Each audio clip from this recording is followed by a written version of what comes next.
some of us spend on Facebook, you spend on LinkedIn, right? All right.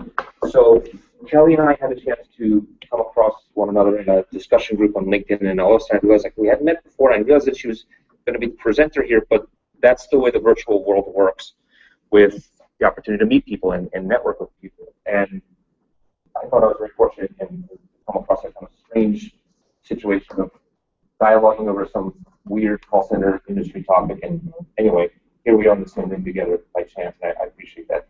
Kelly McQuiston is the, if I make sure I get it right, product director at Kelly Services, and I'll let her tell us more about Kelly Services. Among other things, she's a well-known thought leader in the contact center industry, and more importantly, about gamification. She's given this exact presentation to other SOCAP chapter events. The most recent one was in Washington, D.C. You are on the... I'm a membership committee for chair for the DC chapter of SOCAP as well.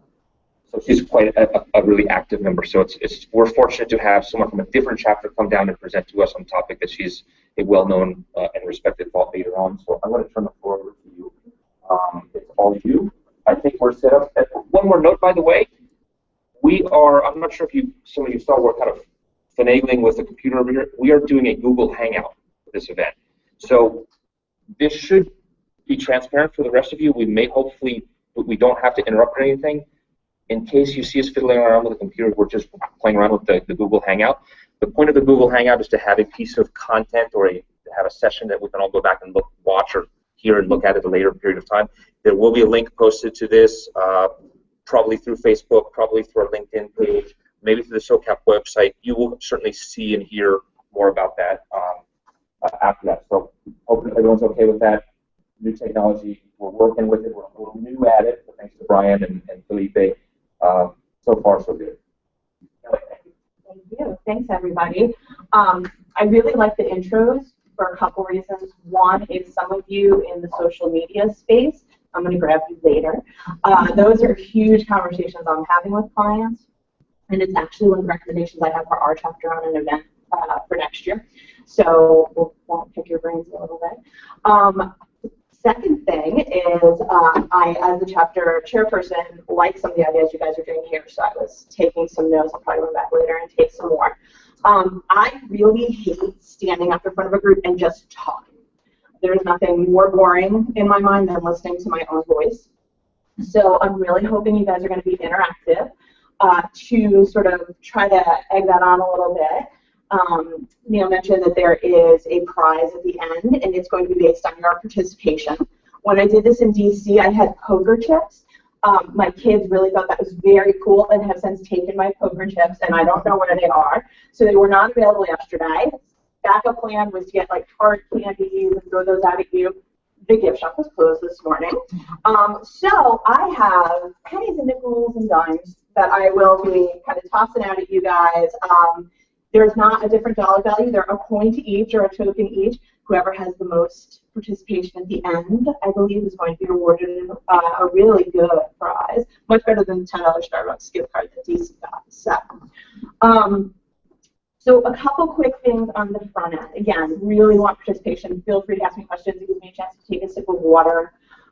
Very dehydrated. I flew in yesterday. I do have speaker's notes. So a couple reasons. Some of the slides you're going to see, I got it.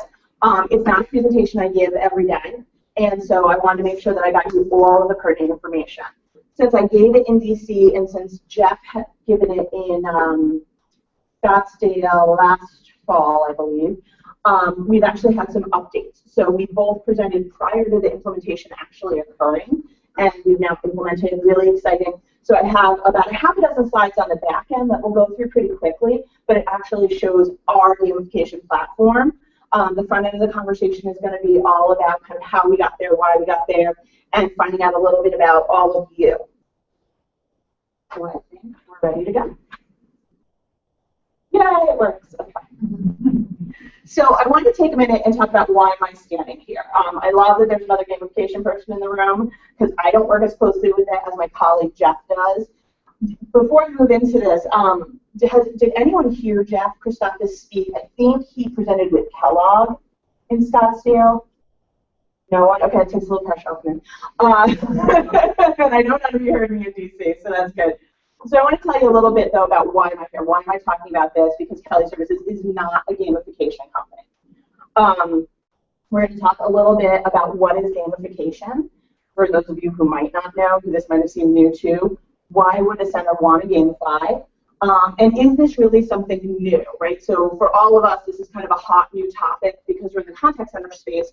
The reality is it's really not a new concept. It's just a new way of implementing it and utilizing the benefits of it. I'll talk about our journey in gamifying, how we kind of decided we were going to do it, how we went through vetting our vendors a little bit, what our objectives were, and again, whether kind of at the end where we are now. We'll talk about whether or not you should gamify your center, and then I wanted to leave you with some lasting impressions. So a little bit about us, and then I'm done with the Kelly Services name, other than Kelly Connect is up there all over the place. So we are an almost 70-year-old company based out of Troy, Michigan. I am one of those lucky virtual employees who gets to work from home. I have for the last 8 years. It's wonderful. Except when it's not, but mostly it is. We have between 4,000 and 5,000 contact center clients each year. Those clients we service in a variety of ways. I'm actually in charge of more of our staffing, what you think of as traditional contact center work within a staffing company. I do a lot with virtual agents. It's another area I really focus on. We have outsourced call centers, and the gamification program has been implemented in one of those contact center programs. We hire about 16,000 new contact center employees a year, and the number here for home-based agents is 1,500, but we're actually a little bit closer to 2,000 at this point. So again, another hot topic maybe for a future SOCAP meeting. So let's talk a minute about, oops, sorry, I knew that so well, I didn't follow my page, about what gamification is. So do any of you currently have gamification implemented in someone in your center? You do. Do you use a vendor who runs the program for you, or is it something in-house you grew? We use it. Okay. Can I ask which one? Oh, right, of course. I don't know if Playbox is one that we looked at, but I'm going to have a list of the ones that we vetted on the front end. Before today's invite went out, is there anyone who had not heard of gamification? And it's okay. I had actually 2 people raise their hands at the DC one. You guys are much more cutting edge than me, must be in DC. So I get accused a lot when friends hear me take phone calls for work. You know, one of the things working from home, sometimes you just answer the phone, even if you're not officially working. You know, we all speak in acronyms, KPIs, SLAs. My friends call it my secret work language. And I think it's really funny to try to figure out what I'm talking about, and they can't because none of them are in the contact center world. But I was talking about this presentation, the one I did in DC, and literally have friends like, it is so cool that we're seeing your name on the internet and that you're a speaker, and we have no idea what you're doing. We don't know what gamification is. And I had 2 brave souls ask me. And I explained, and they sort of got it, but they didn't really understand how it works in the workplace. So, you know, they kind of make fun of me even when I get home. They're like, so did the people get you while you were there? Did they understand? And I know all of you will because you're my people when it comes to this. So gamification defined is the process of adding gaming elements to non-gaming activity to encourage action and participation. So the ultimate goal, as you may or may not know, is to improve systems performance through strengthening and increasing employee engagement, which we all know as contact center people increases productivity. It's especially effective in environments like contact centers. It wouldn't work as well in someplace like a scientific lab environment. My attorney friends, it would not work so well because it's really hard to bill for that 5 minutes that you are playing the games that we'll talk a little bit about. Let's talk for a few minutes about why someone would want to gamify their center. And I have a lot of notes here, guys, so I'm going to hold it up because it's really, really tiny writing, and I don't want anybody to miss anything. So again, routine and repetitive work in a contact center leads to higher attrition rates. And that's not the only thing that leads to higher attrition rates, obviously, but it is one of them.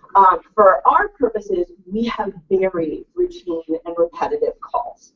So this was especially intriguing to us.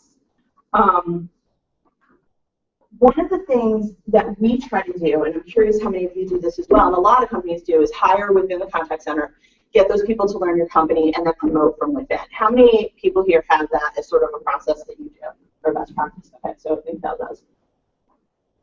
It's something that we do as well. In the program that I'm going to talk a little bit about, we like to do that too. And you will see both the agent desktop for the gamification as well as some leader snapshots for gamification. So we definitely look at it as two different ways, but they kind of go right through the process as they're promoted. We also know that engaged employees equate to higher levels of customer satisfaction. It made me laugh when I was doing some research for this last year because I kept reading like the secret to happy customers. And again, I think all the people in this room get it. We've gotten it for years. If our employees are happy and they like their jobs, they're going to make our customers happier. You know, and I think Zappos is a great example of that, right? Where they don't even have selling shoes as their mission anymore. It's delivering happiness. And they do, you know, as a Zappos customer, I think they do a great job with it. But, you know, Harvard Business Review, Forbes magazine in the last 6 to 12 months have both commented on this. Like, this is this great new secret. And again, I just have to laugh a little about it. So, and I'm expecting a lot of hands here. Oh, and you know what? I didn't give Neil his token for participating. And I didn't give him a token. So for you. Sorry. The poker chips were a little better. At least you can see the thing flying at your head. I'll ask for some help as the back room. Did I miss anybody else? Anybody else miss anything? So how many of you, and here's a chance for some points, have an incentive program currently in place? 1, 2, 3. Okay, lots of you. David, can I ask you to give out my points? I may run out and have to like give you quarters, but I want the quarters back. I don't care. All right, Jack. My kids like eat quarters. It's crazy. So I'm saving those separately. Okay. So can I get a few examples from you of some of those programs that have worked well? Just 1 or 2 people to yell out. For us, I personally believe that for complex tasks, incentives are the best solution because there's research out there about passion-based results for some easy tasks, so building on particular something, it can work. But for us, it's like employee recognition works really well because people like to feel special and be recognized for doing a good job. Those kinds of things seem to work better. You put a lot of thought process into it. Like what will work for us won't. Absolutely. And we try and quantify it Great. based on evidence around customer satisfaction scores, whatever it is before.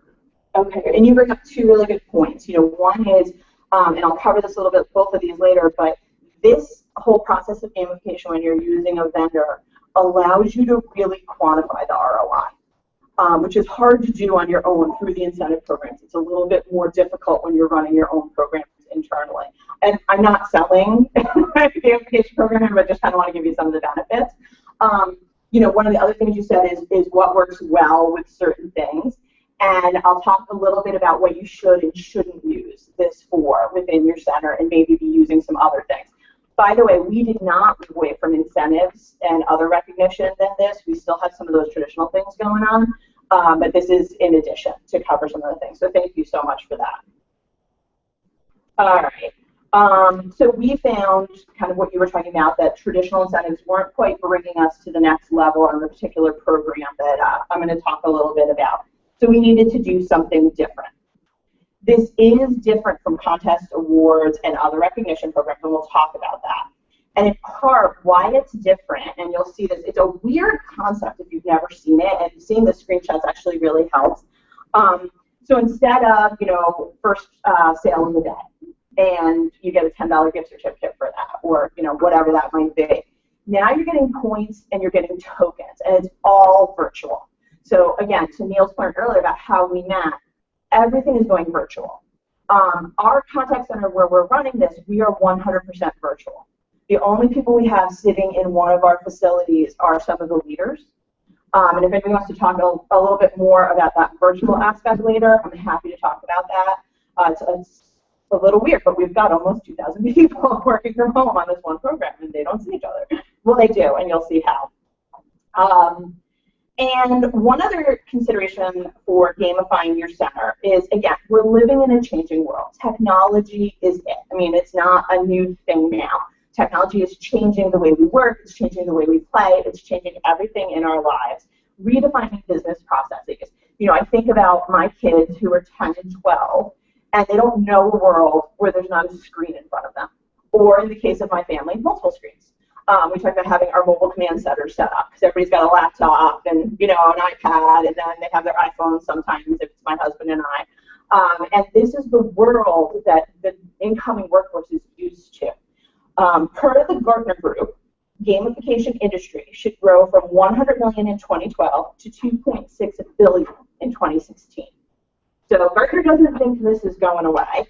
From what I'm hearing in the room, it sounds like other people are either adopting or getting ready to. So I would have to agree with them. So one of the things when you're gamifying your center, you're trying to get your managers in the mindset of this. And we'll talk a little bit about kind of what our managers had concerns over. And again, think about the changing world, not the world of work, but the way people interact with one another. Think in terms of massively multiplayer online role-playing games. Things like Skyrim, World of Warcraft, Elder Scrolls, which, by the way, is a new addition in my household. We bought Elder Scrolls shortly after it was released this year. I don't understand it, but my son has lots of virtual friends playing this game. We're just tracking them, hoping all is good. People are now seeking out connections in the virtual world. It's not just about the person you're sitting next to in class, the person you're sitting next to at work. So again, even though internally there might be some selling that you're going to have to do for your employees, for a lot of them, it's going to be a very easy transition. So let's talk about, is this really something new? So my friends didn't get it. They had no understanding of what gamification was. And then I started talking about where they've seen it in the past. So if you think about green stamps, which I think everyone in this room is probably too young to have actually said, no, you're shaking your head no at me. You preserved yourself well. I only say that because I mentioned it to my father-in-law, and he's like, oh, I remember green stamps, but he's it like that and numbers. So, okay. So green stamps was a game. It was gamification. What my friends got was the Monopoly game from McDonald's. As soon as I said that, and I said, what behavior are they trying to drive? They're trying to drive you to buy more Big Macs, right? Buy more extra supersized Cokes. They got it. They still don't understand how you do it at work, but they got it. You know, I mentioned points and tokens. We're going to talk a little bit about badges. The Girl Scouts and Boy Scouts have been doing that for decades with their merit badges, right? Badges are a really powerful way of recognizing people. It's been proven effective in achieving certain goals. I have a Fitbit, and my husband got me the Fitbit. It was a great gift. I actually, go through fits and starts with it, as I'm sure most people do. But when I get this email, like, you've earned the Everest Climber badge, I'm like, wow, living in a 3-story row home really is paying off. Because I'm up and down the stairs, and I'm super excited. I only burned like 200 calories. But hey, for the month, I have reached the Everest Climber. It's a badge. It's exciting. I don't share it because I'm really afraid it'll share some other things about me if I do that online, so we don't do that. Matt Might Run is another one. You can tell the things that I do, MyFitnessPal. Those have all been used to reinforce behaviors. They can be done either, again, privately or publicly. The badges I'm going to show you that we do, it's public. The whole public for the internal community that uses it. The whole virtual workforce gets to see one another and comment on it. They can be used in this kind of situation with gamification to show completion of training, when you've learned new skills that aren't formal training, but you've skilled up, as well as if you were the leader in a contest.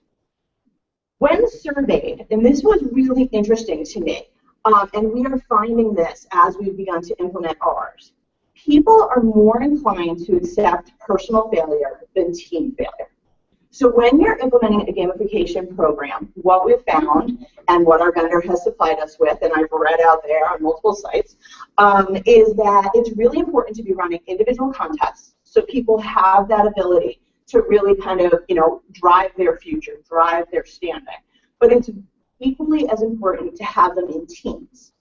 From our perspective, I've mentioned it's a virtual workforce. These teams don't meet. They don't see each other. You know, they have somebody in California, not too many because their virtual worker laws are not great, and somebody in Arizona, and they're never going to meet, but they're going to see each other every day on their screens because they don't cover theirs up with masking tape the way I do on mine, so nobody can see me. They're going to see leaderboards. They're going to see where they stand, and they're going to hold each other accountable. So again, it's another great way to kind of have that team building. We called it, just to let you know, kind of the virtual gap of having those people at home. And that was one of our goals in the gamification program, was to kind of close that gap. One of the other things I found really interesting is that this crosses all demographics. So when we first started talking about it, I really kind of thought, again, in the way my kids work, right? How excited my kids get about getting stuff, about, you know, how badges would really excite them. The reality is that baby boomers actually get the most thrill out of this. So I thought that was really interesting too. So it crosses all demographics. You really don't have to worry about leaving people out. And I mentioned, you know, we can analyze the data. So there's a lot of opportunity to really move this into more science than art. So is anyone right now, you said you've got gamification, is there anyone right now who is in the process of vetting customer vendors for this? Everybody's really on the front end. Okay. You guys are making me talk about it a lot. Okay. I mentioned we're virtual, sorry. We have KPI-based incentive programs built into our structure. Obviously, they're based on SLAs of our programs, exactly what you would expect. Nothing, you know, crazy there. We have discretionary and non-discretionary recognition ability. This is all before gamification. It's allowed us to drive certain behaviors, but not all of the ones we need to really deliver the program we want to deliver to our client. One of the things I want to mention, and it was really stressed to me how important this was, is that there's tax implication on the week that you deliver a prize, a cash prize. So it's really important if you're gamifying your center and you're doing this because it's being delivered through the vendor, and you'll see all of that, that people know that they're going to be hit with a tax implication on this. So it's not just, here's your $25 Amazon gift card. There's taxes that get factored into that. And we can talk a little bit about how the employees can actually manage that whole structure under how we give out our prizes. As you all know, because you do them, you've shared that, traditional contests are labor-intensive. Recognition and awards are occurring after the activity. So I think about touring centers where I see, you know, the big screens and you get to see everybody's ranking kind of in where they are today and what the contest might be, and we have clients who change their contests hourly, which it feels a little bit much, but a lot on a daily basis, monthly, weekly, have multiple ones going on. But the reality is when that award is delivered, the candidate or the employee has forgotten what they even won it for, you know, because it's happening weeks later. So it diminishes the immediate gratification, if you will, and it really doesn't enforce the behavior as much on a long-term basis. Our supervisors were spending a lot of time tracking that, as I'm sure all of yours do, really takes away from their ability to manage the center on a daily basis, and we wanted to try to move away from that. So I kind of put why we were looking and some of the things, but for anyone who's here thinking we might want to gamify, did I not mention something that all of you are thinking this is a reason we need to do it in our center? Or was there something else that you had? Okay, I just want to make sure that, you know, we're sharing best thoughts and practices. So again, we're looking to improve on agent performance, close that virtual shop gap. We wanted to lower our attrition. Unfortunately, our attrition is higher than we'd like it to be, as I'm sure almost everybody in the room has. Occasionally, I run into somebody who says ours is right where we want it to be, and I kind of want to bow down to them a little bit, because that's great. We wanted to make this a more automated process, make it easier to give them their prizes, not, again, pulling our supervisors and managers back. We wanted everybody to see how everybody else was doing. You know, again, when I think about contact centers, these are competitive people. You don't work in a contact center and not know you're not getting measured on how many breaths you're taking per hour. It's pretty much everything. As I had a client put it once, if it moves, we track it. It doesn't matter what it is. If it can be tracked, we track it. And people know that, so we want them to see how they're doing in comparison to everybody else. We want public recognition. Again, virtual environment can still do public recognition. We wanted to strengthen employee engagement, again, to make our customer service better. Immediately correlates right into what our clients are saying. We wanted to really have people have another reason to increase their knowledge base, do our trainings. And you can see a little bit of that when I start showing you the screenshots. And we wanted it to be fun. That was huge. I don't know about it all. And please feel free to stop me and ask questions if you have them. All right. So then we needed to set our parameters. So at this point, we've said, okay, we want to gamify. We like the concept. We have our reasons we're going to do it. What should ours look like? So here's some guidelines that you might want to use. And I mentioned this for Intel when you said what you do in gamification versus what you do in a contest, right? You don't want to create a gamification contest for some behavior that's expected, like showing up to work on time, right? I mean, and I have lots of nodding here, so I know that that's a huge concern, right? Schedule adherence in a contact center is huge, but that's part of keeping your job. It's not part of, let me give you $25 for being in your seat on time, right? So that's important. You want to use it, yes, go ahead. Why? Yep, no, that's a great question. So essentially, from our perspective and our vendor's perspective, what we were seeing, or what we've seen, is that it should be something above and beyond, right? To drive the extra behaviors, not to drive the you're showing up for work behavior. The other thing is, let's say you get them all there, right? And we're all working in budgets. I mentioned it's an outsourced program, so any of the outsourcers here know how tight your budgets are when you're running these programs. So you've got 2,000 employees showing up to work on time all week, and you're giving them each a $10 gift card for it. It gets really expensive really fast. So in our minds, and in Snowfly, which is our vendor's mind, that's not something we want.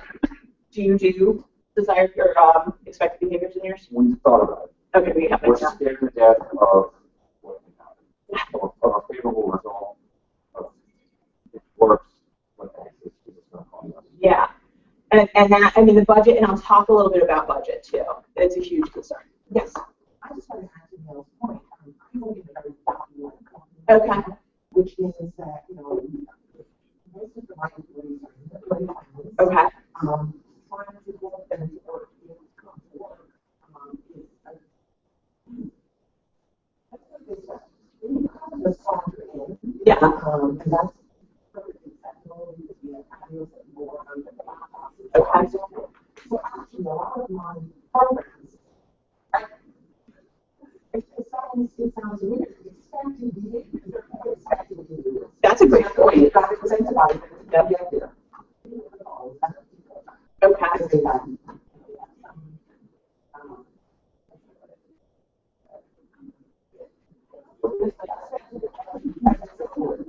Okay. Do they have expectations on how many hours they need to be working, and they can just do it when they want, or? There are expectations in terms of hours.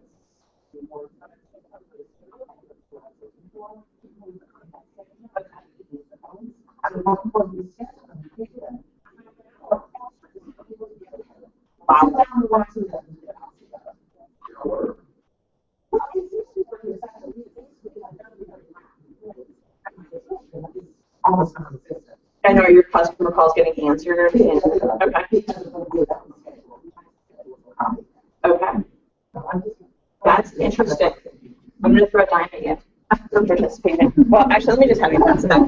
With my luck, I'll like throw it in your eye or something. Workers' comp lawsuit. Yeah. Okay.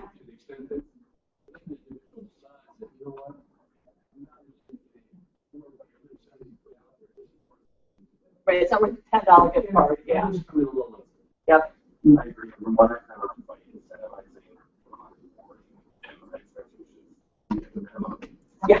Because they're saying, oh, I don't have to do a show at work, I don't have to do anything. Yep.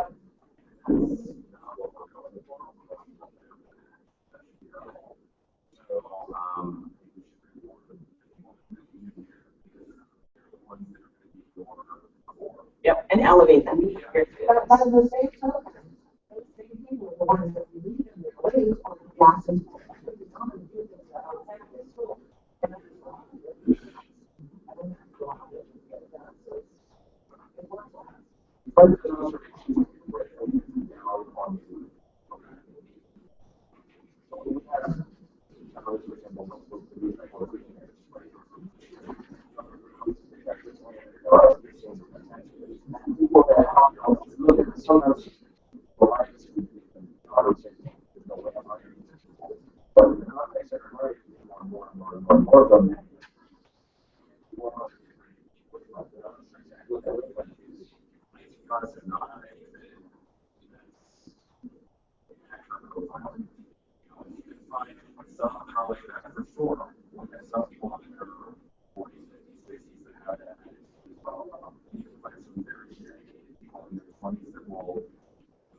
And work harder than anyone you've ever seen. It's more about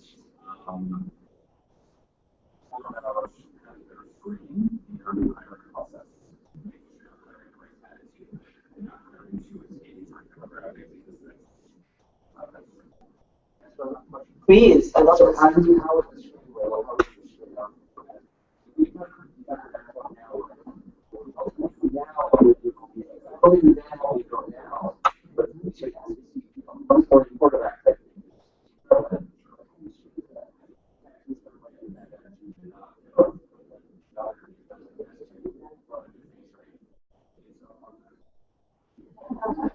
I'm really.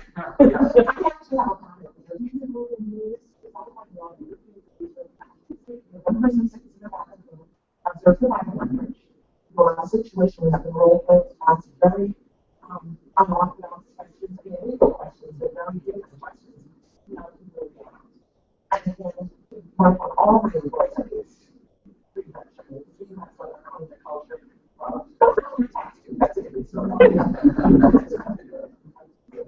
But one of the challenges is that because our group interview process is somewhat unorthodox, we actually end up really the type of employees that can. So I have made decisions on your own, your community, and your recruiting by having some. combination of personality testing, I test their personality test, on passion statement, if they're wanting about something you're passionate about other than your family.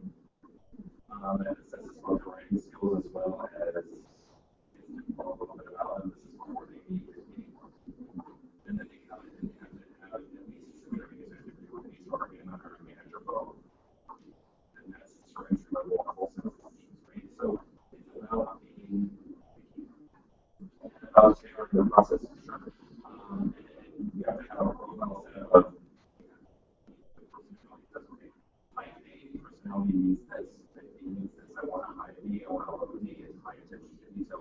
That is lots of processes out there. But people will actually on this, and I'm calling to end of the discussion, but if you use a recruiter call me that they have the SU or you have your own HR department. Your own HR. So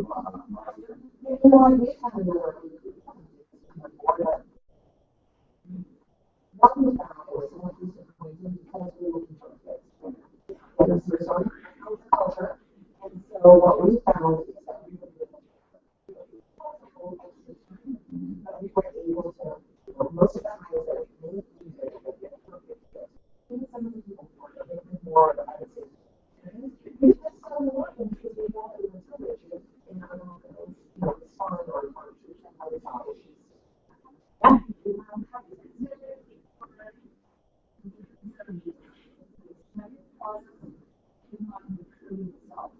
You know, it's interesting you say that. So we're a large corporation, and we've got a lot of aspects where I think gamifying would work.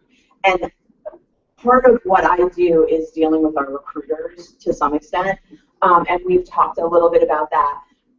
We've talked about it with regards to Salesforce as well. So we use Salesforce as our CRM. We use it for chatter. I've been told by Salesforce we're not even close to using it in all of its capabilities, but that luckily does not fall under me. And so, yeah, we've talked a little bit about it. It'll be interesting, I think, a year into doing this. And I'm really pushing the team who's managing this to show me ROI, not because they report to me in any way, shape, or form, but because they know I'm out there talking to all of you. And I think once we get that internally, it'll be a good sale. Do you do that within your group? But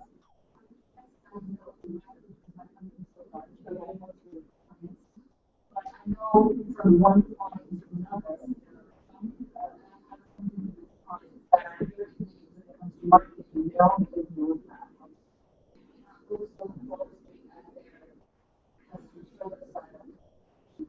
Right. Or they do look externally, there's a lot of so my question back to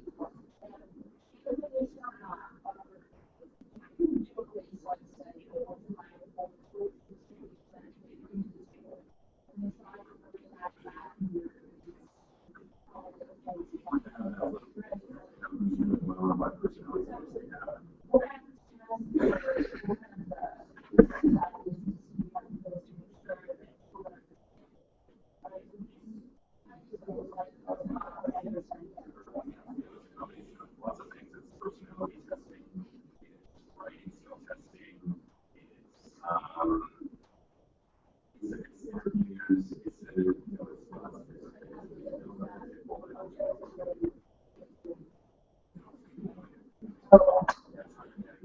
it's ultimately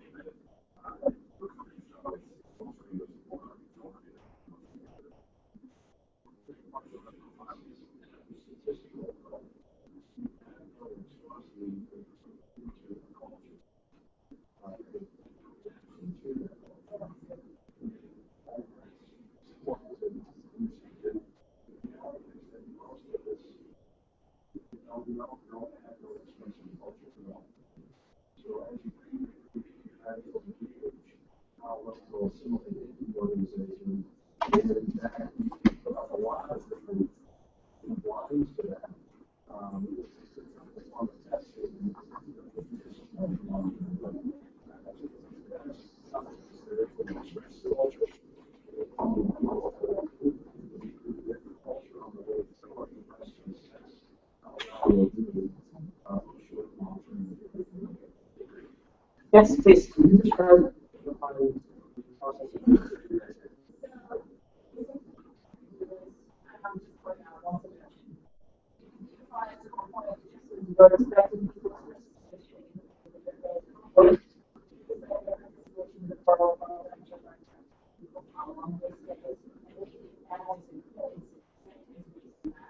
also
All of those things.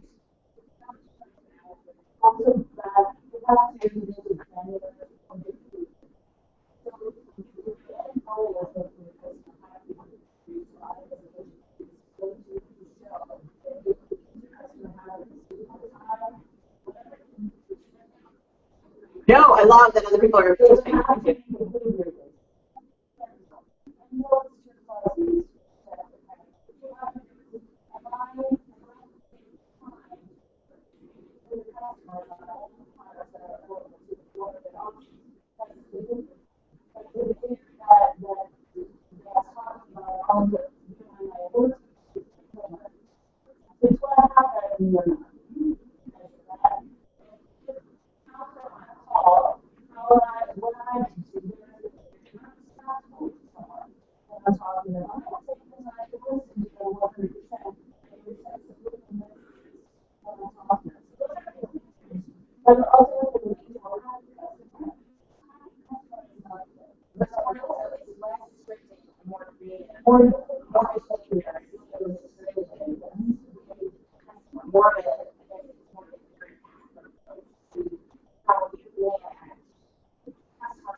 Yes.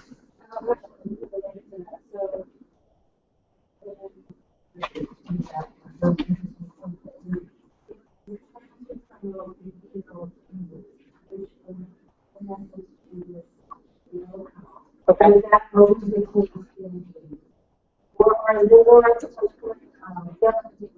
Sure.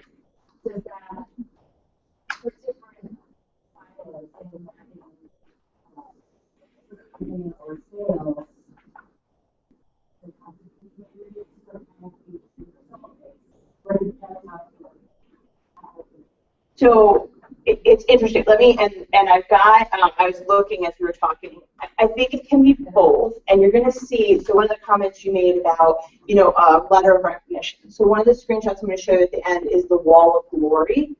And so that might not be the goal, right? Like the goal might not be have your customer, your client call in or email in, whatever, about how great you were. But if it happens, we want to recognize you for it. And we want to recognize you in a bigger way than just, hey, great job, pat on the back. So you're going to see where we can put on each individual has a wall of glory, where a leader can put comments like that, hey, Kelly McQuiston just got this letter. Or a colleague can say, I was listening and QCing calls today, so maybe not their direct supervisor, but they were helping out, and I heard this amazing phone call, and this is why it was amazing. So I think that's where you can drive behaviors. Some of the things that we measure, like people know this is static, I'm going to get points, I'm going to get tokens, I'm going to get something for, are, again, training thresholds. So for the particular client, sorry, I thought I turned it off, who this program was implemented for, training thresholds are huge. People come in at this level, and everybody can take this level call, and they're not IT help desk, but they're sort of troubleshooting type calls. And then we want to move them up, obviously, like any other contact center would. But we need to give them incentive to do those trainings. And yes, they get more money, but kind of to your point, maybe it's not worth it to me to make another $1 an hour, right? Maybe, but if I'm making another $1 an hour and I can get these other things, and it's a slow day, and so I'll do my training, maybe it's worthwhile. So training thresholds are really big for us in this whole gamification program. CSAT scores. So one of our big SLAs are around our CSAT scores. So that's something that we put into place right away. And I'll talk about kind of what we look for when I talk about how the points are rewarded. We don't have this, by the way, finished as far as this is what it's going to look like for the next year. As I was talking to one of the program managers last week, and I was asking her questions, and again, pushing on ROI and different things, and she's like, Kelly, we're talking about it, but it's kind of like laying the tracks as the train is coming up, right? So we've got it going, and everybody's got something else they want to implement. So the whole wall of glory thing is great because we can just kind of throw it out there. Yes? It's virtual. Yep, and you'll see that. Yep. Thank you, guys. That was great. Yeah. Take a couple steps back, and can you give some insight into how you got here? Was there a problem statement?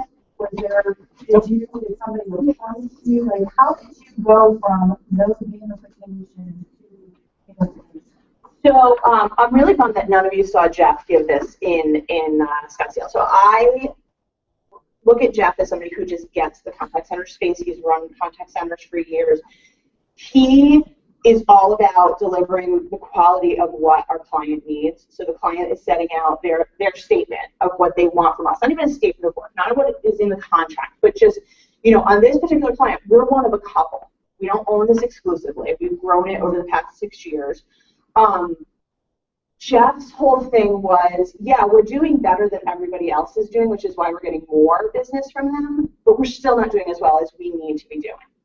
And so he was really looking at what else can we do, and that's really where it came from. That and things like, so one of the things I know that drives him crazy is attrition. And I don't run the contact center, right? So to me, high attrition or any attrition is sort of the nature of the beast, right? It's the contact center space, we're going to have attrition.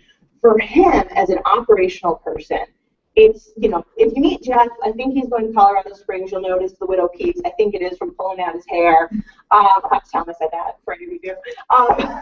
But he really is passionate about, like, I want these people on my teams. He does some interesting things to sort of find the right demographic and to find what's going to make people happy at work. So really quick aside that's not specific to gamification, but just to give you an idea of how he thinks. I mentioned this is all virtual.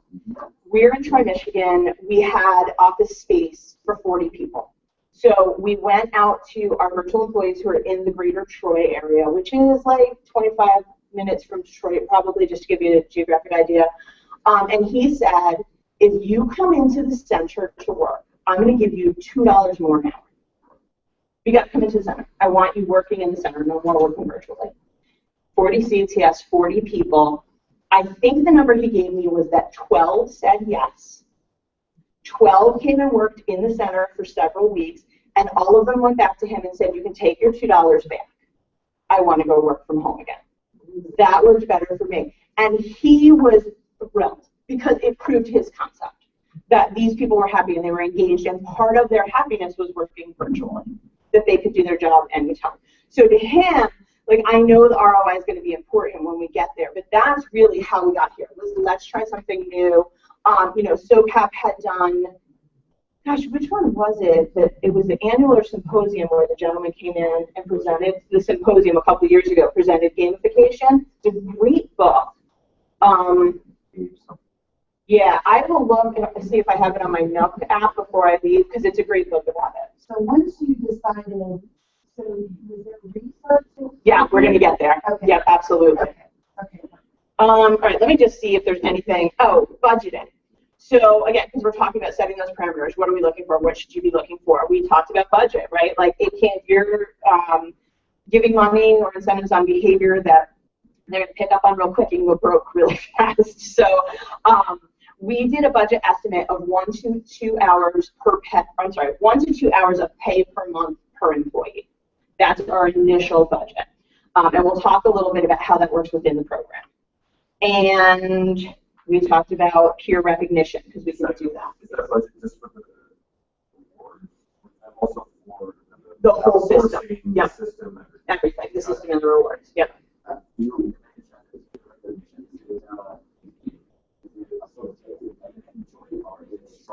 Now, it's very subjective. It's very much meant to be like a blogging, chattering type of situation. Yep. Yeah.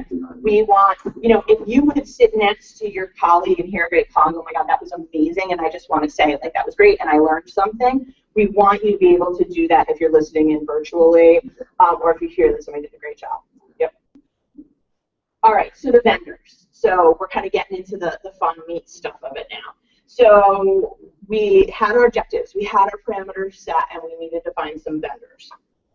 The ones here are both gamification and employee loyalty, because again, we weren't actually even sure at that point if we were going full-on gamification or if we needed to change the employee loyalty program, because, you know, one of the big things was making it automated, and if we could achieve our goals through that, great.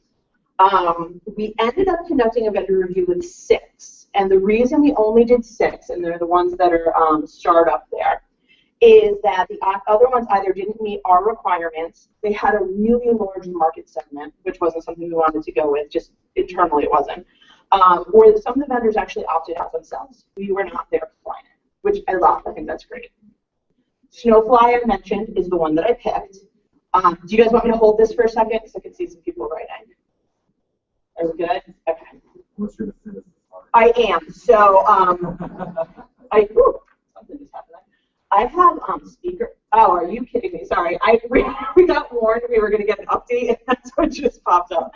I'm going to strip my speakers notes because I just am always very self-conscious about those because I write them kind of in my voice, for good or for ill.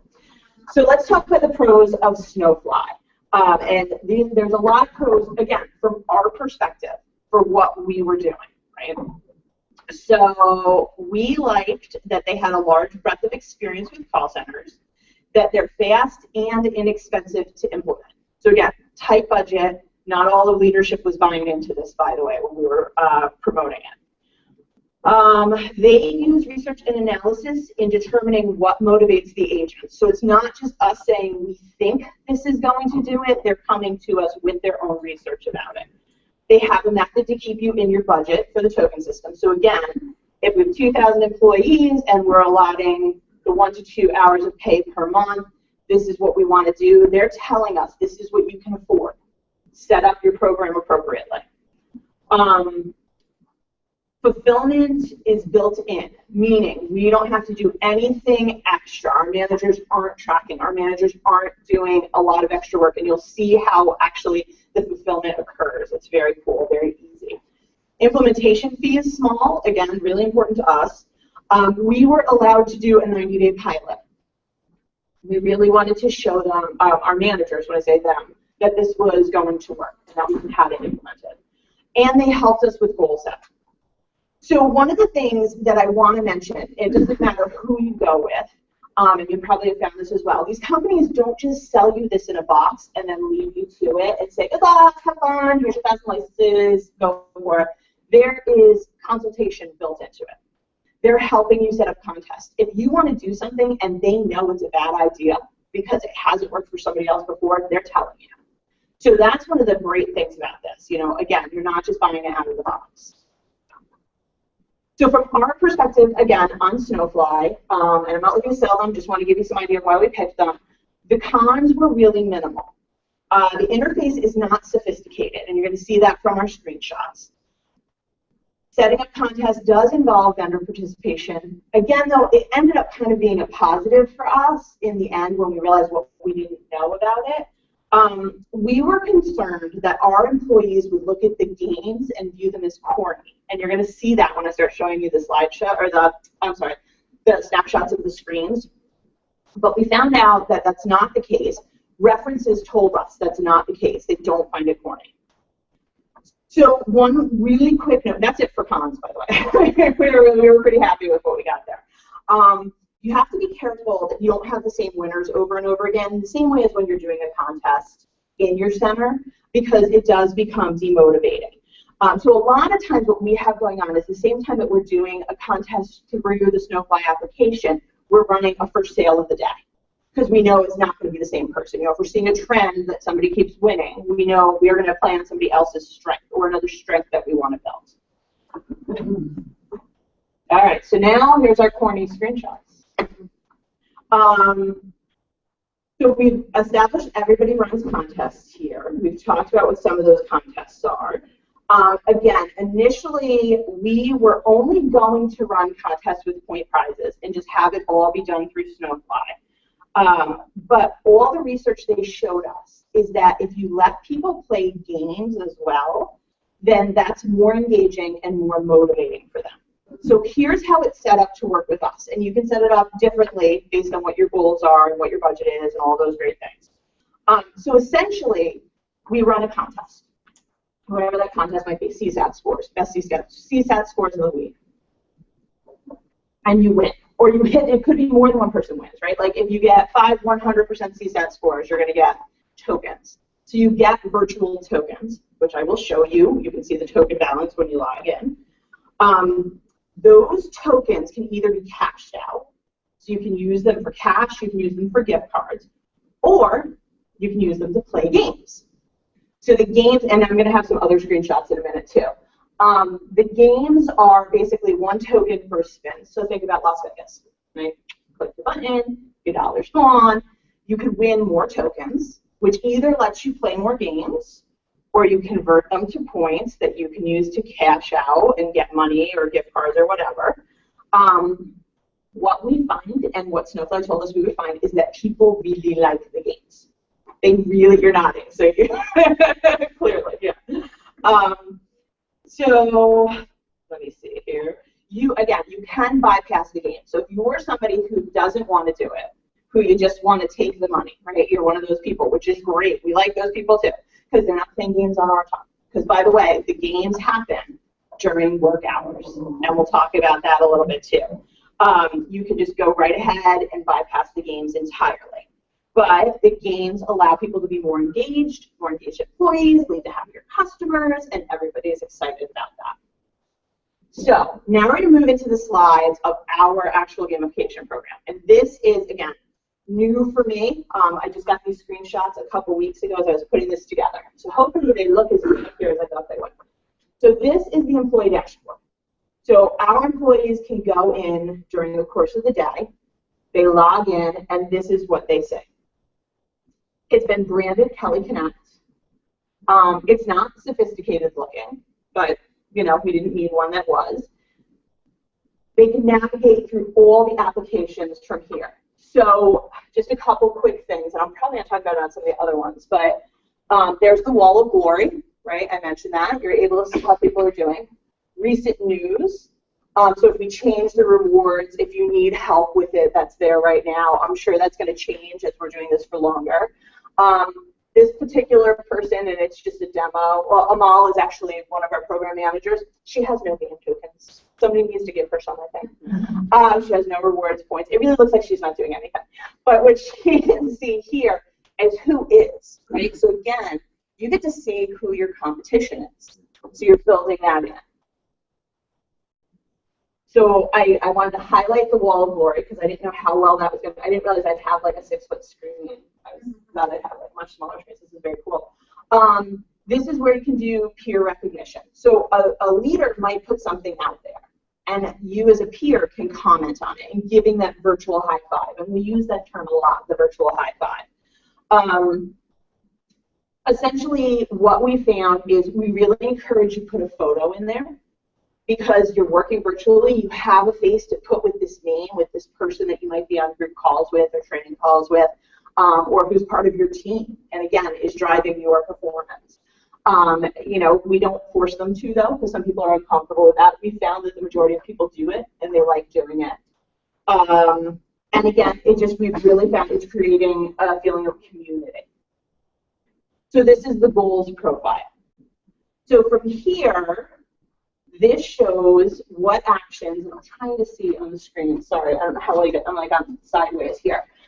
It's going to show what actions people need to do to get more points. So performance incentives, training, employee of the month gets 250 tokens. You get 30 tokens on your birthday just for turning in your over.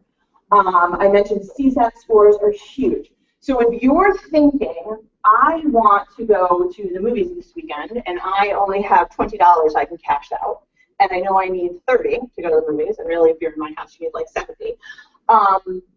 What can I do to get those extra points? What's the difference between points and tokens? Points equal, well, tokens can be changed for points, or they can be used to spend and get more tokens. Points can be used to cash out. So the whole idea behind points is a monetary incentive. And we'll talk about what that monetary incentive looks like. So here's, yep.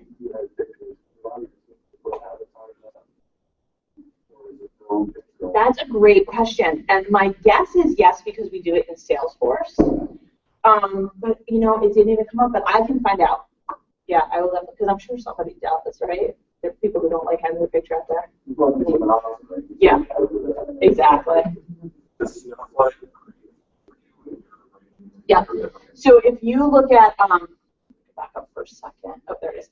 So the think outside, this piece, all of our outsourcing and consulting group, that's what theirs looks like. So if you go out to kellyconnect.com, not trying to sell, just trying to give you an example, that's what you're going to see, all our case studies and everything. My side of the world doesn't look like that.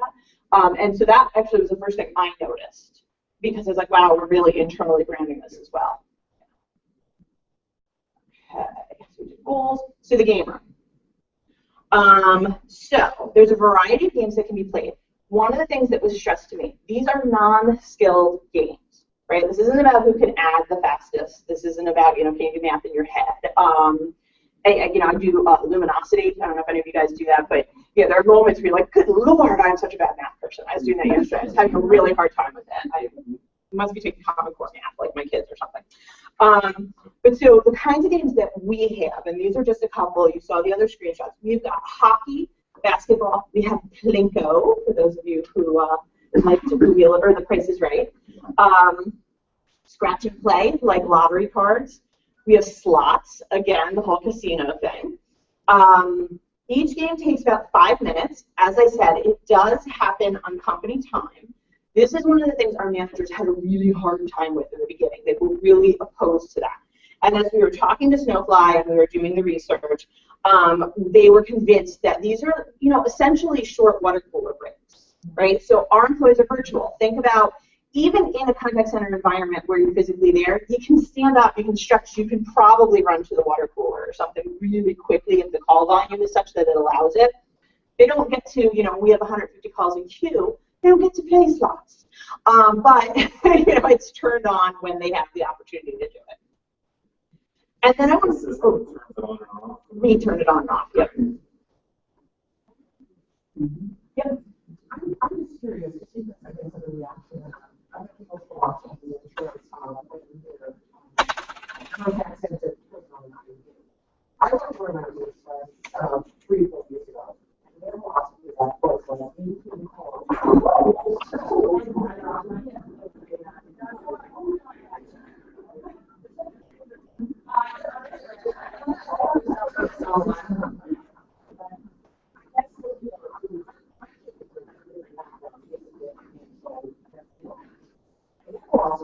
long as the call is answered, as soon as you get a call, yep. You can do whatever the heck you want. As long as you're not important service, it's decided to that. Right. So I'm kind of doing basically buying insurance. I communicate that with marketing company as well too. I don't get much honestly. Right. Just as long as calls I'm doing.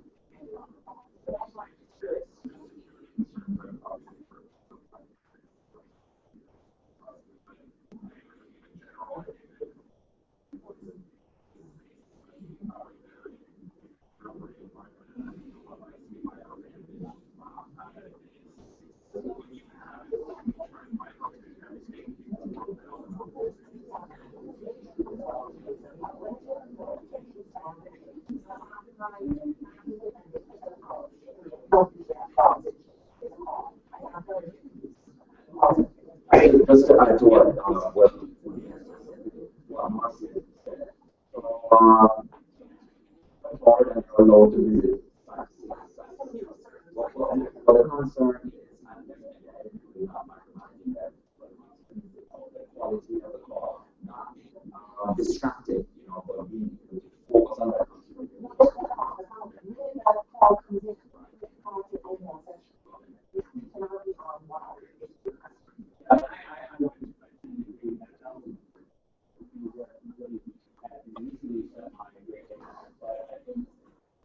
Ways to measure whether or not that's impacted.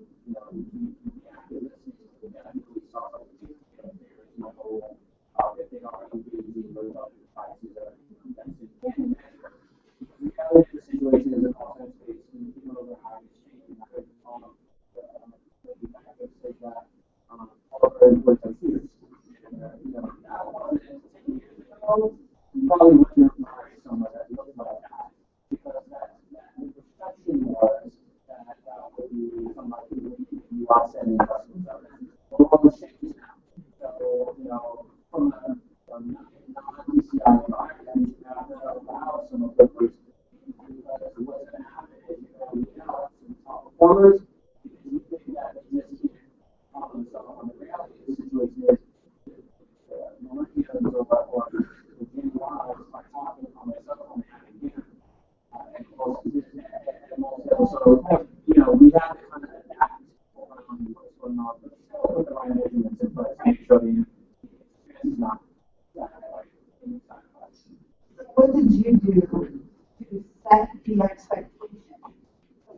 for your workforce. We're going to allow gamification. How did you manage it? So we're still working through it. So again, Facebook, you can get sucked in for hours, right? Like I remember when I first joined, my friends were posting on my page, they're like, welcome to the biggest time suck of your life.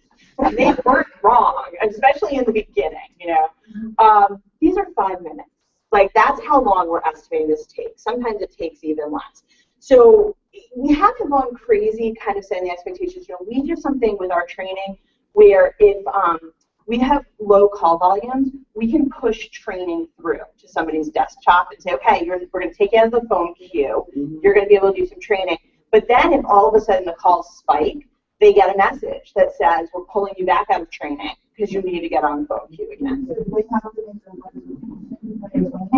No, if they just kind of knock themselves out, how you're active, you're available for a call, you're not available for a call. So they put themselves in a status that lets our managers know that they're available for calls should we need to turn them back on. So it's essentially break is what I think is the term we use, yeah.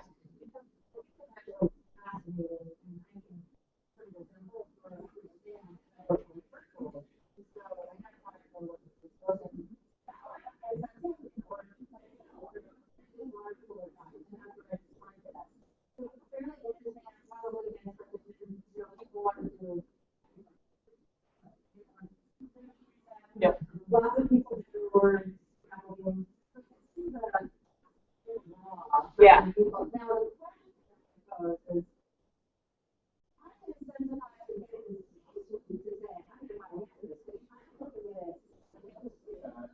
Yeah.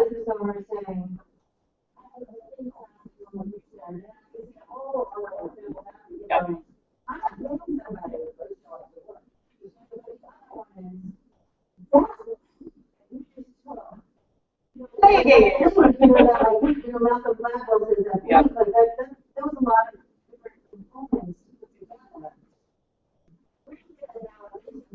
Yep. So, I'm sorry. Yes. When we talk about what do you justify, what do you justify, I think one of the main points is that you have to identify the things that are strategically aligned with the growth of the company. I agree, you can't gamify for attendance, but maybe it's not so much mass as attendance as what it does to our overall growth strategy if we don't manage it. So, it's a fine line that we're working, but getting it to buy-in is all about ROI.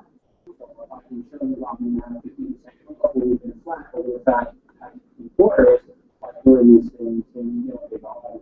Yep. But if you can't walk in and show those things, then some of the things that we, again, if you're increasing yourself by 50%, who cares what you do? I don't think it's just really fair. It's really just about how you do results. How you produce results, and how you measure the results. And then how you communicate the results, and how you get it to a role. That's kind of the first thing. Getting it at a low point from a cost perspective. So there's very low risk, very high reward, and it aligns with the strategic initiative. What we were able to do is we just built it into the budget. We said we're doing these incentive programs. They're costing us this much money. They're not getting us what we need. We want to move those funds. We want to do this. This is what it's going to cost. Knowing my company, and I don't know this for sure, Jeff has not confirmed it, but that 90-day trial I think was huge because we're all about kind of show me that it's going to work. Show me that you're going to see some return. And again, as much as I'm bugging him for return information, I know other people are going to start to as well. The vendors will give you some of that information too when they give you the references and things. I know Snowfly did for us. Yeah. So I think like anything else, you got to show that return on investment. Yes.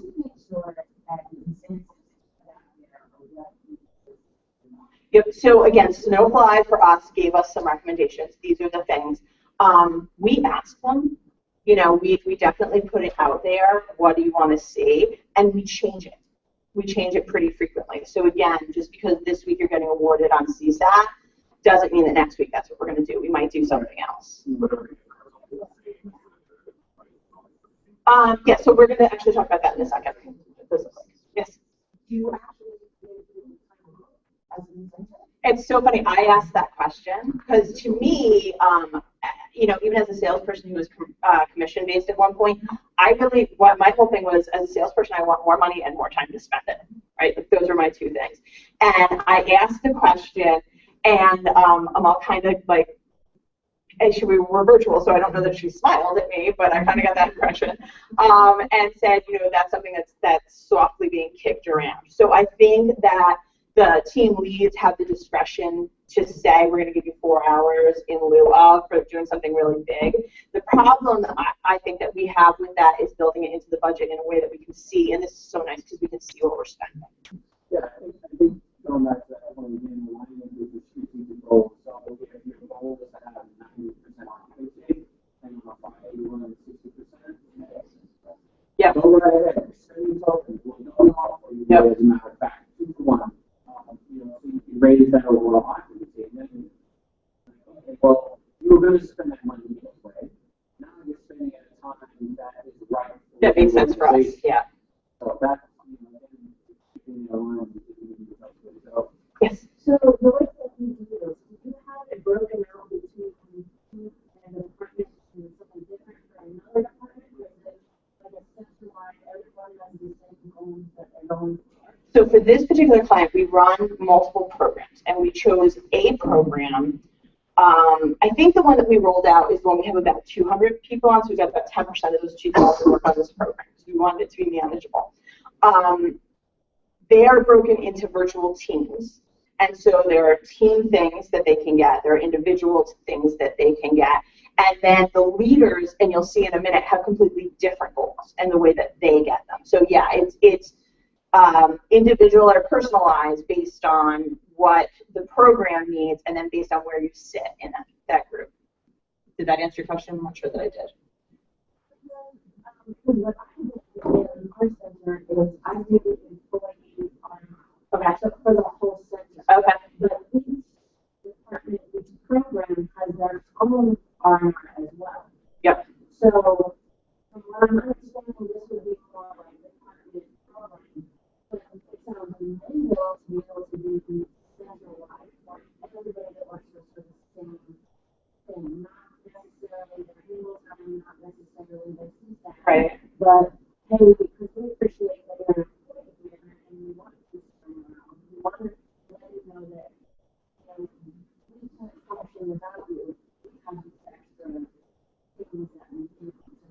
Yeah, you can definitely do that with this. I mean, we can do a blanket, you know, call volume was crazy today, and we appreciate that everybody hung in there and didn't take breaks and whatever. And so here are, you know, 10 tokens for everybody. Absolutely. Yeah, you can do that. There's a lot of opportunity to manipulate. My understanding is we have to communicate with Snowfly so they understand when we're going above our budget and, you know, kind of are we throwing more money in there.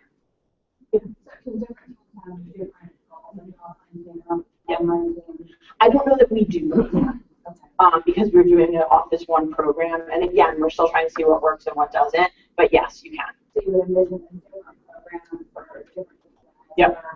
Different and absolutely. Because we do it, again, you'll see the leaders have different ones already. And it's all in the same system. some of it's eligible to the same turnover, and they just be different Yep. metrics. Exactly. Yep. So as a leader, you might get 10 tokens for when your team does something, you know, I'm on your team. I got 200 tokens. I don't know if that's even possible, but, you know, for something amazing I did, you wouldn't get those 200 tokens because you're not eligible for them, but you would get your 10. And you get more money, and you're a leader, and you know what I mean? So you're incentivized as a leader off of what I do, but not in the same way that I'm incentivized for the same action. Make sense? Yeah, and I'll be honest with you, there's a lot of functionality of it that I think we probably don't use yet because we wanted to make it simple to start. Yes? You're good? Yeah.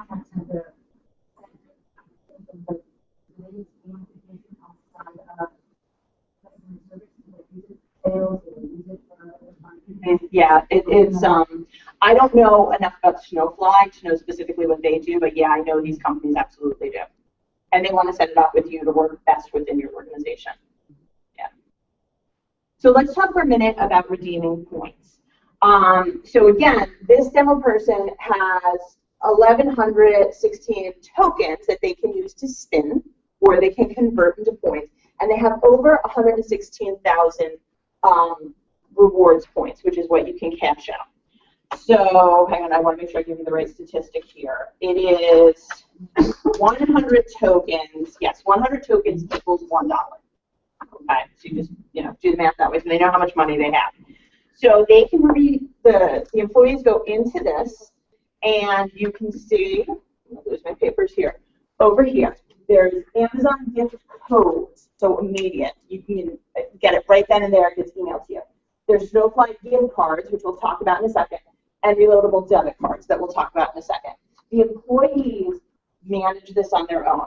As a manager, Amal doesn't say, oh, you have 116,000, you need to cash that out. It's completely owned by the employee. They get to do it however they want. So the Snowfly gift cards, things like, and it was a huge list. I couldn't believe it when I got it. Some of the more popular ones, Target, Walgreens, Barnes & Noble, GameStop, iTunes, Kohl's. So what we found right now, and this apparently is the norm, is the majority of the year, people will save up their money, or save up their, I'm sorry? Oh, okay. Well, yeah, so what they'll do is they'll save up points like now in August until they have enough. I mentioned going out to dinner, right? So, or going to a movie. So they know they need $100, and then they will have that put on their reloadable debit card that we'll talk about in a second. But at Christmas time or holiday time, they wait till they have $25 at a pop. Here's a GameStop gift card for my nephew. Here's an iTunes gift card for my husband, right? So that's how they fund their shopping. Yes. No, because it's already been paid out. It's part of our budget. It's already out there. Yep.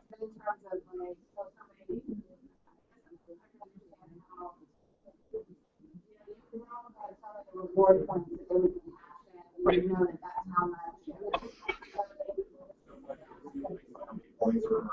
Well, we have the budget, and so yeah, so they say you've earned the points. It's going to sit there in a bank, essentially. Yeah, yeah. So it just sits there. So this isn't future debit against us. It's already been debited against us. They get to cash out because it's their money. Yep. Yeah. So that's as of right now. That's the way it works. Each person, when they come on board with this particular program, gets a debit card, a reloadable debit card that's branded with the Kelly Connect logo. They get one for free. If it has to be replaced, they have to pay $350. Again, they can literally click the button and they have $25 on that card if that's how much they have in their account or how much they want to cash out. So it's immediate. It's an immediate funds transfer. Or I shouldn't say immediate. However quickly the banks move with that. Usually it's pretty fast. The leader portal. So I mentioned the leaders look a little bit different. Again, they have both tokens and points that they're allowed to give out as discretionary recognition on top of kind of what the company is doing or what the program is doing. They get a budget each month, and it is highly encouraged to give out all of those points. If we don't want them sitting on points and tokens, it washes at the end of the month if they don't use them, so we want them using them to give out. Again, they have the ability to earn. This particular administrator doesn't have any. They're apparently not doing their job with their team. No, I'm kidding. It's just a demo site. But again, they get points and tokens based off of what their teams are doing. And that was not rolled out at the same time as the employee ones were. We did it and, kind of said to the leaders, the employees get theirs first, and then we're going to work on yours. The leaders can also run reports, and we are like coming up at the end here. I know we've been up here for a really long time. They can see the last login for each of their team members, so they can tell if somebody's actually using this or not. Maybe somebody doesn't understand the way it works, somebody doesn't understand the benefit, and maybe that's an employee we're losing. They're not motivated, they're not engaged. Let's, kind of do a tutorial with them and get them rolling with this. You can see the achievement detail by date. What kind of awards are they going after? Are they playing games? Are they, somebody asked, like, how do we know what to give them? Well, are we seeing, like, iTunes, there's tons of those going out and no Kohl's gift cards, so maybe we switch it to something else. So this beautiful page, just some lasting impressions. This is all Jeff. I'm just going to leave that on him when you all meet him. So let's see. I want to I know we don't have a ton of time here, so let's actually, I just want to say, did anybody have any takeaways? Anything that you felt like, okay, this helped? It doesn't have to be anything I said. It could definitely be peer. Anything you're going to go back and talk to your C-suite about or your management?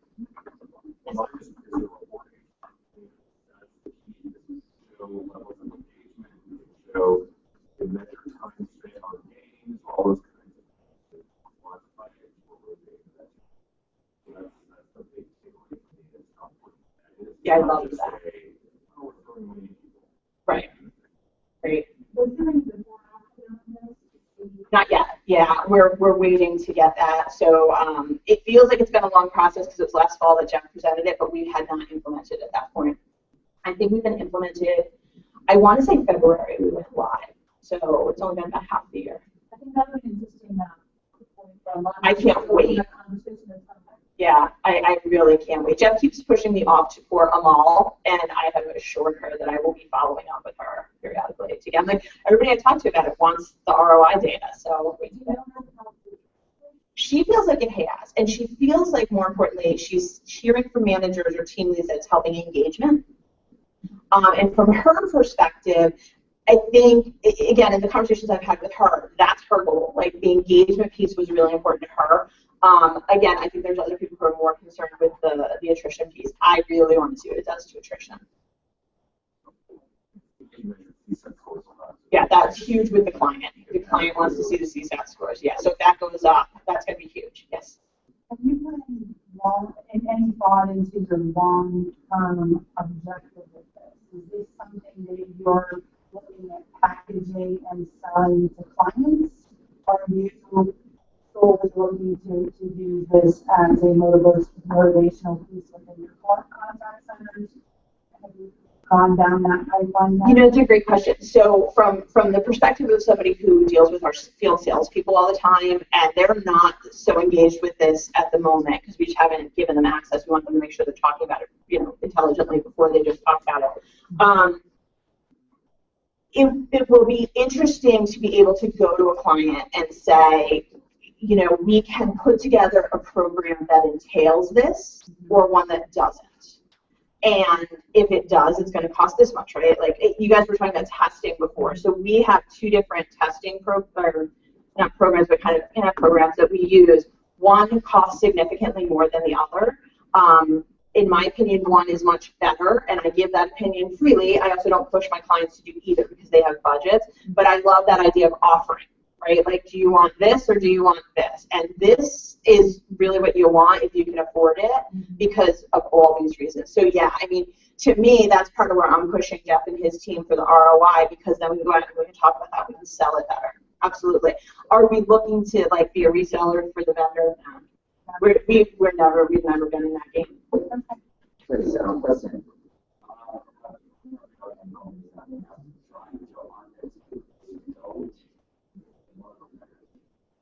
No, I mean, probably there are some, and they probably, it sounds like I can tell you, like you guys maybe have some stuff you're doing, but again, it's harder to track it, kind of brings you to. No, it's not.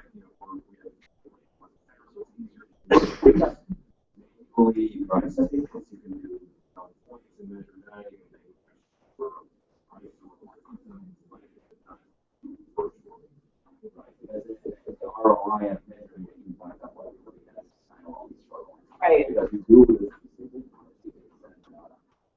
and so on and so forth.